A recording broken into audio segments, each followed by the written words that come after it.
Welcome back, everybody, to the channel. This week we are taking a look at the 2025 Mustang Mach-E Rally. This is a very special edition of the Mach-E. So basically, it's the Mach-E GT with a rally package. Really reminds me of that old style Ford Rally racing vehicles they used to make. Instead of bringing it back, they put it on the Mach-E. An interesting choice, but a cool choice nonetheless. I still think this is probably one of the cooler Mach-Es out there, probably the coolest that I've ever seen. I mean, look at this. We have a wing, like a rally-inspired wing. Kind of goes like that. You can kind of see like right through it. Very cool. I love this black stripe with this grabber yellow paint color, because grabber, it will. It grabs your attention like crazy. We've got these white rims there. You can see we have some red brake calipers just behind them as well. This will be difficult to keep clean, but I'm thankful it's not full-blown winter anymore. Really nice daytime running LEDs, some fog lights there on the front. This looks really cool right here. And yeah, just an overall cool spec of the Mustang Mach-E. You also have the Mach-E Rally badge right there, or the sticker right there, which looks really, really cool. And man, this thing's just gonna be cool to own and drive. And let me actually show you the trunk quick.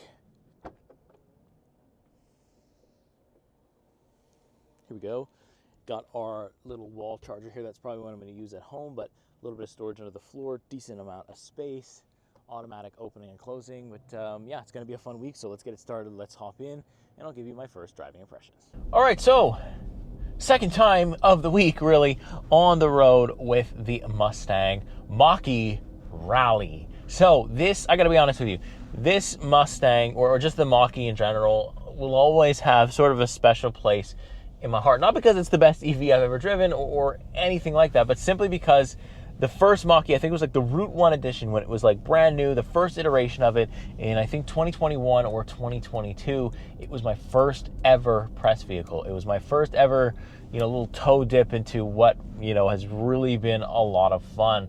I've gone on some things, I've been invited to some events, and I've just been absolutely honored to do this for you in front of the camera. So I just want to say thank you so much for continuing. Ever since that first Mach-E video, you guys have been riding with me. And yeah, here we are again. It was the base model back then, the rear wheel drive, the Route 1, very bare bones stuff. I thought it was fantastic. It was my first press car. Now I've got the highest level, because this technically is the GT trim, but it's got the rally package on it. So I just look ridiculous. And personally, I've had a lot of mixed feelings, or from other people I've had a lot of mixed feelings, but personally, I really, really liked it. Like, I really, really like the look of this thing. I think it's really cool. So it does have quite a bit of power in it. So let's put it into unbridled mode and let's kick it. Oh my God. Oh yeah. I think it's like 450 horsepower. Oh boy, that's blinding. I think it's like 450 horsepower or something like that. It is just ridiculous. I've also got this rally sport mode that will improve kind of things in the off-road modes kind of stuff. So really cool. Doing a little sunset drive here. Why not?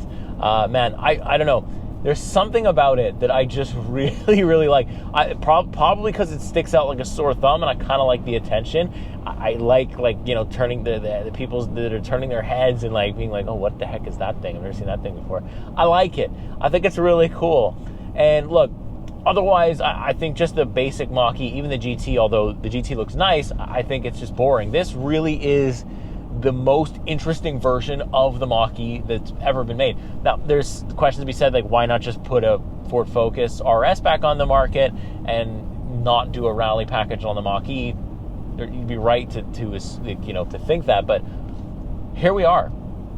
We've got the Mach-E Rally Edition, and I'm kind of okay with it. Like, I'm not going to have too much opportunity, probably no opportunity to really off-road this thing, but I don't think it matters. I don't know how much off-roading people will do with this. I think this is kind of like a special edition thing, but I mean, if you wanted to like really rally it, or I think you could handle it really well and be really fun. Like the speed, the torque, I could feel like it's kind of rear bias. It does feel like that, just based off driving impressions. I know it's all-wheel drive, but I feel like it's pushing me from the rear, especially when I did put it, like when I first got in the car, I put it in rally sport mode, and I really felt the power transfer to the rear, mostly because I guess it really wants the back to be able to kick out. But here in unbridled, it's still really fun, still really, really fast. I can keep up with anybody. I'm pretty much going to trash anybody off the line. Look, I don't know. There's something about the car, this SUV, that I just really like. I've kind of always had a spot for the Mach-E. I do think it's boring, but at the same time, like I just like it. And also, I find the ride quality a lot better than the first time, because this has like a little bit of adaptive suspension, or an adjusted suspension, because it is meant to handle bigger bumps and jumps when you do take it off-road rallying. So just naturally on the road, it's a lot softer, a lot kinder with itself. So that's always a huge plus. I'll always take that. So a good, nice ride quality, very smooth driving experience, actually quite quiet. You know, there's pumped in audio when I'm flooring it, but other than that, like the tire noise is quite good. I'm not really hearing the wind outside either. It's actually quite good in terms of noise isolation. I'm being blinded. My retinas are being burned by this sun. Holy moly. But man, this thing is just, I just love the way it looks. And again, I love the attention I get with it. People are looking left and right. I'm breaking necks. That's just fun. I think some people are going to be really mixed. It's either you really like it, like you just really like the design for some reason, or you absolutely hate it and there's no convincing you. That's completely fine. Some people are just, it's not everybody's cup of tea. It just won't be. I think this can be said though for like the Mach-E in general, right? So yeah, unfortunately I didn't get this thing in the winter, so I'm not able to go into like a parking lot full of snow and absolutely rip it, because that's absolutely what I would do. If we can find a little off-road patch that is not looked at by the public or anything, then maybe we'll get ourselves into some trouble. But if not, we'll just do a little on-road review, and I'll keep it tight like that. So I'll pick back up later on the week, but I can't wait to show you what it's like to live with and own a 2025 Mustang Mach-E Rally. Okay, welcome back outside with the Mustang Mach-E Rally, and look how cool this thing looks. I've now got the fog lights on in the front. I've got it in a nice parking lot here. Hopefully I can maybe get it in some dirt, maybe not some off-road, but at least like a dirt parking lot or something, where it kind of looks like more in its element, because this really does stick out. But man, look, I've had a lot of mixed opinions so far on the exterior. Some people say I don't like it at all, can't convince me otherwise. Other people say they really like it. I'm on the side where I think this is cool. This takes, somewhat of a platform that you see a lot in traffic and just makes it cool. I mean, look at this. We have like a diffuser in the back here. I love this wing. I love this kind of stripe. Looks really cool. It's starting to rain on and off now, so it's a little wet, but still looks really, really good. Like, man, the front end is just cool. Like, it's got its own lip in the front too. You can see that close up on the fog lights here, as well as this guy right here. It's gonna light up the logo. Really cool. You still got the classic like back seat too. Quite a bit of room in it there. You got the buttons, which is interesting. It just kind of presents the door to yourself. And no like heated seats or ventilated seats. Baby seat fits really good. I like the material here on the back as well. Looks really cool. And you got like this chicken nugget looking thing to open and unlock the door. So that's going to be interesting. And I really like this white plastic. Like it's definitely plastic. I kind of like it though. It kind of adds something to the back seat, if you will, but quite a bit of space still for like, not a crazy big SUV. Yeah, I love this platform. I think it's really cool. Just the rally side, like maybe the Mach-E's a little boring, but this is not boring. This is an awesome spec. I'm so glad to be driving it. But let's hop inside. Maybe let's check out. Let's see what we got up front. Let's check out the interior. All right, so I've hopped on the interior now.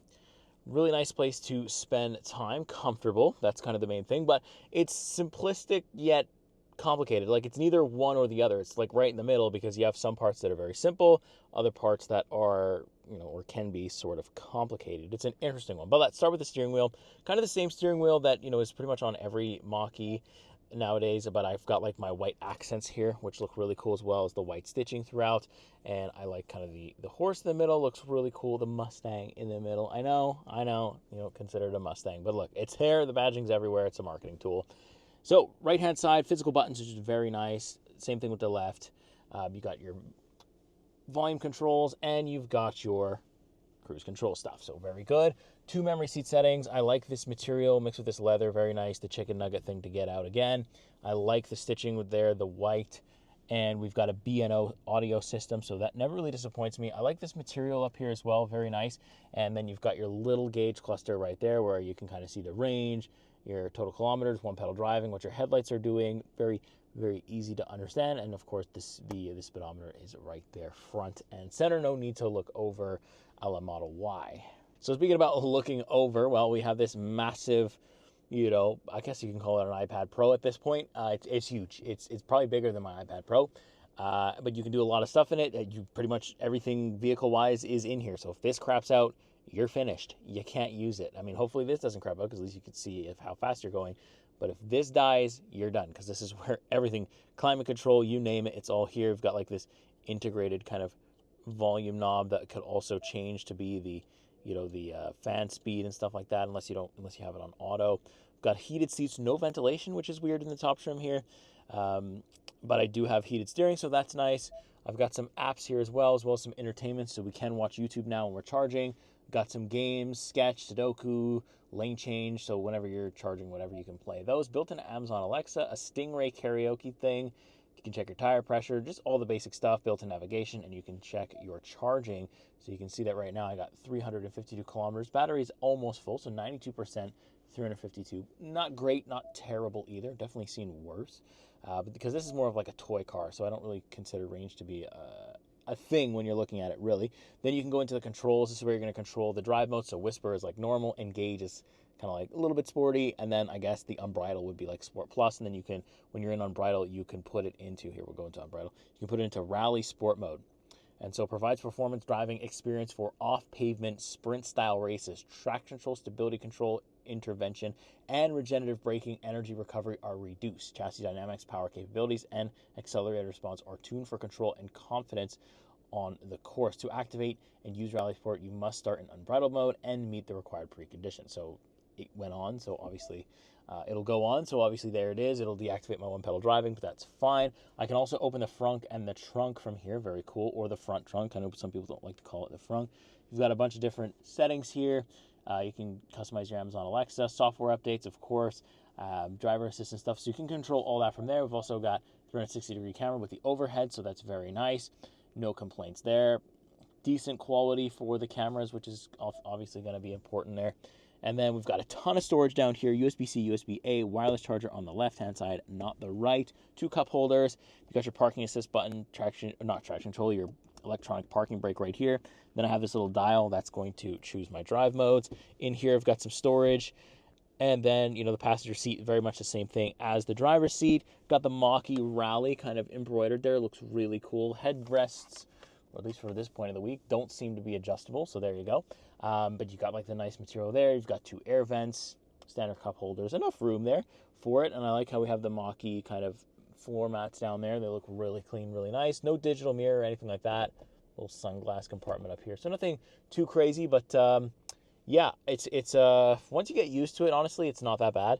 But it definitely is like the mix of both worlds. Like, it's got the Tesla formula, but not really, because we have the gauge cluster there, and it's like, you know, it's all over the place a little bit, but still, I really enjoy my time living with this thing. So yeah, I'll pick it back up a little bit later. Alrighty, so leaving the parking lot now with this really nice Mach-E Rally. Like, the more the week goes on, the more I have some public reactions, right? And a lot of it's been, well, I like the Mach-E, but that thing is just, you know, this is disgusting. I just don't like it at all. It doesn't look good at all. And then I have the flip side where people are like, this is the coolest Mach-E I've ever seen. Like, you know, this is what it is. And for me, I'm on the side of, it is probably the coolest Mach-E I've ever seen. It's the best design Mach-E. Maybe the Mach-E should have started like this. I don't know, at least at the top trim. I think this is cool. It takes, you know, the GT is, you know, a little cool. It's got some cool bits to it, but the Rally trim on it is just, it just gives the EV a lot of personality. And that's kind of my main thing. I've been saying that for years, that if you're going to have a good EV, at least for me, it has to have some type of personality. It can't just be an EV because there's no sound, right? So even if it's a sporty EV, that sporty EV has to have some type of personality going for it. And so the Rally edition of the Mach-E just screams, the yellow color itself just screams personality. I mean, I can't not be seen. It's like, you know, it's way worse than a red car. I mean, on the street, people are like, what is that thing? It just catches eyes like crazy. And if that's something you like, which honestly, I wouldn't be sitting in front of the camera if I didn't like some form of attention. So driving this thing, I do really enjoy it. I think it's really cool to get the different reactions. And I like when people come up to me and talk about the cars that I have. Speaking of cool EVs, there's a Hummer EV pickup that just pulled in behind me. So there you go. I think he's probably got a lot more horsepower and torque than I do, but still, the Rally will hold its own really well. I've got some drive controls here. Let me pop them up quick. Let's see if we can get some space here in traffic. The thing is, it's one of those, again, those EVs that I'm just simply never going to explore the limit of on a public road. It's just not going to happen. It's got way too much power. So like this thing on a rally course though would be unreal. Let's put it into unbridled. Let's see how much space we can get here. I do have a car in front of me, as you can see. It's like a van, so I don't really want to. Okay, good. He's getting out of our way here, so that's good. Obviously, when I do these things too, you want to be careful, especially this being like a very high-powered EV.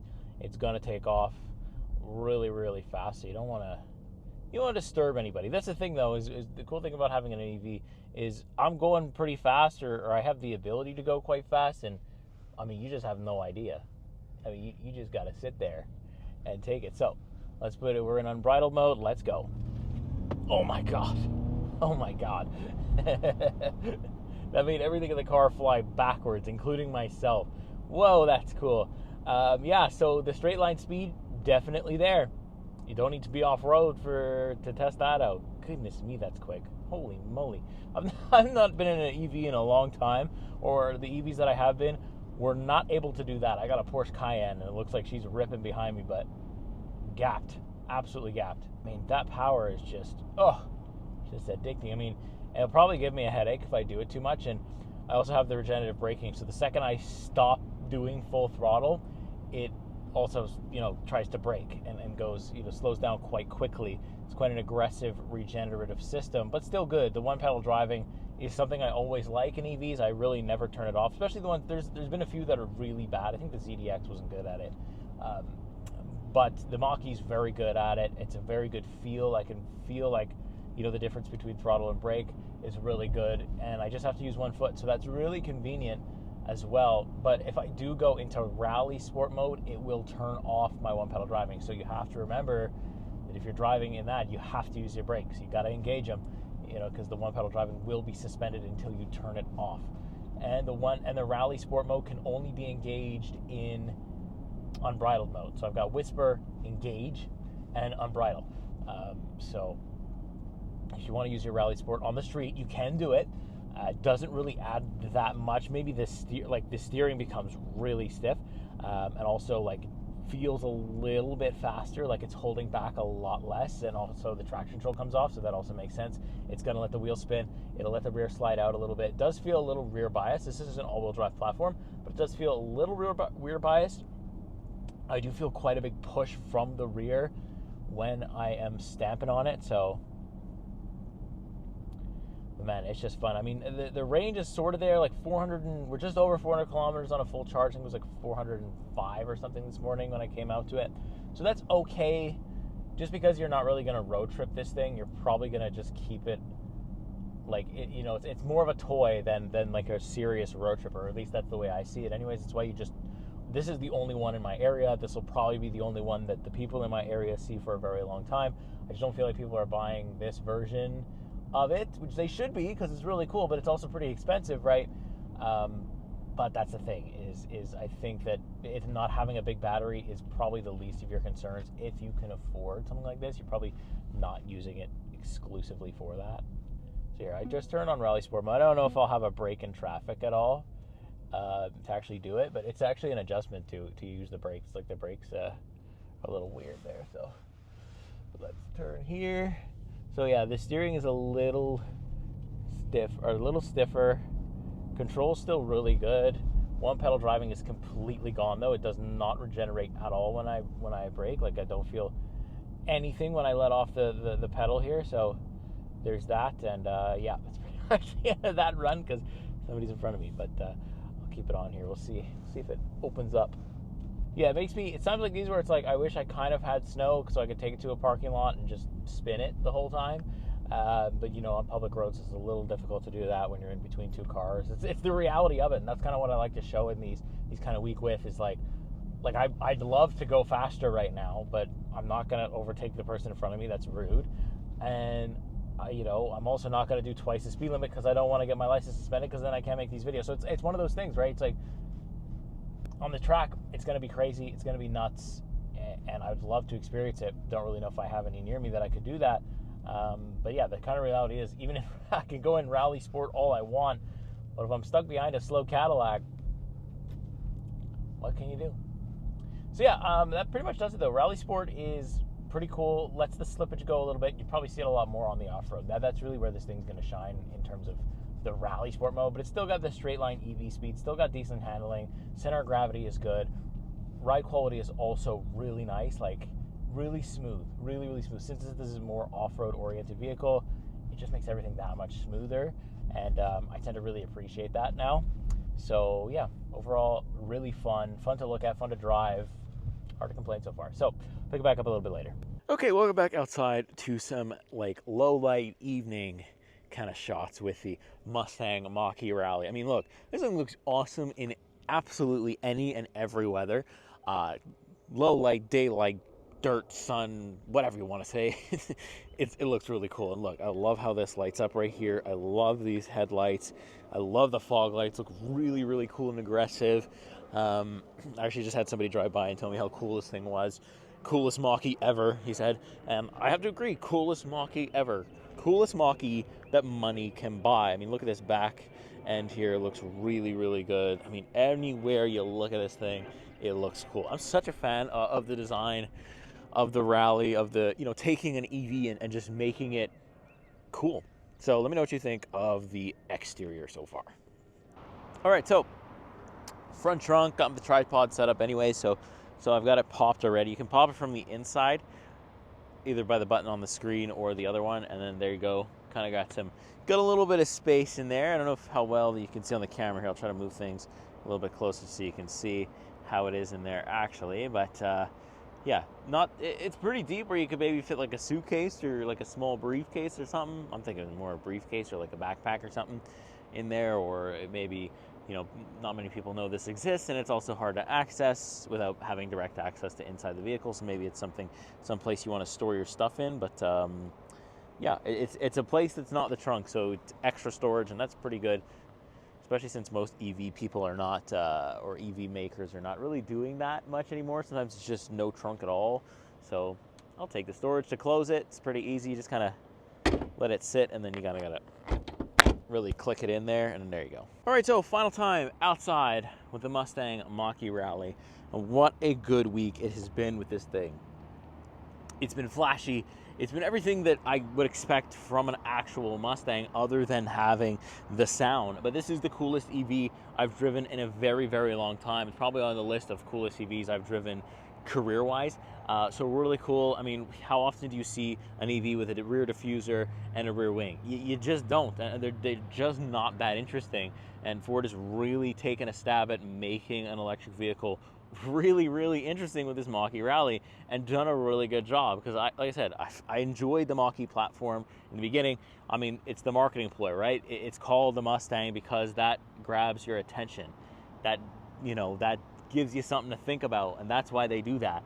But just call it the Mach-E and it's still fine and it's still cool. And I think a lot of people have a less problem with it if you just call it the Mach-E. So that's kind of what I do. But you know what? This one might actually deserve the Mustang badge. I think we have to give it to Ford here. They did a good job with this package. It looks cool. Obviously, it's going to be on the expensive side, so you're never going to see it around. I think I'm the only one that I've ever seen, and I'm the one driving it. So that's kind of how it's been this week. But look, let me know what you think. What do you think of the paint color? What do you think of the package? What do you think of the Mach-E in general? I want to hear your stories.